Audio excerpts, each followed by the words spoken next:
హరిహర ఈరోజు శబరి గురించి తెలుసుకుందామండి. నాకు తెలిసిన విషయం వరకు శబరికి 5 సంవత్సరాల వయసు ఉన్నప్పుడు ఆ శబరి గురువు గారంట రామలక్ష్మణులు అనే వారిని దర్శనం చేసుకొని తరువాత నువ్వు వైకుంఠానికి వచ్చే శబరి అని చెప్పారంట. అదే నమ్మకంతో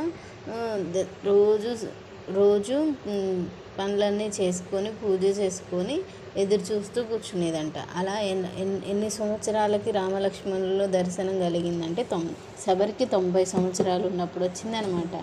అలా ఉన్నప్పుడు ఇన్ని రోజులు ఎదురు చూశాను, ఈరోజు వస్తాడో రారో అనుకోలేదు. అయితే ఇన్ని సంవత్సరాలు చూశానుగా, ఈ సంవత్సరం వస్తారో రారో అని నమ్మకం కోల్పోలేదు శబరి. అలా అని దర్శన భాగ్యం కోసం ఎదురు చూస్తూనే ఉండిపోయింది. అంత ఓపిక, ప్రేమ, నమ్మకం ఉండాలండి దేవుడి మీద. అదే నేను చెప్పదలుచుకుంది. Thank you. ఇలాంటి మరిన్ని వీడియోస్ కోసం ప్లీజ్ లైక్ చేయండి.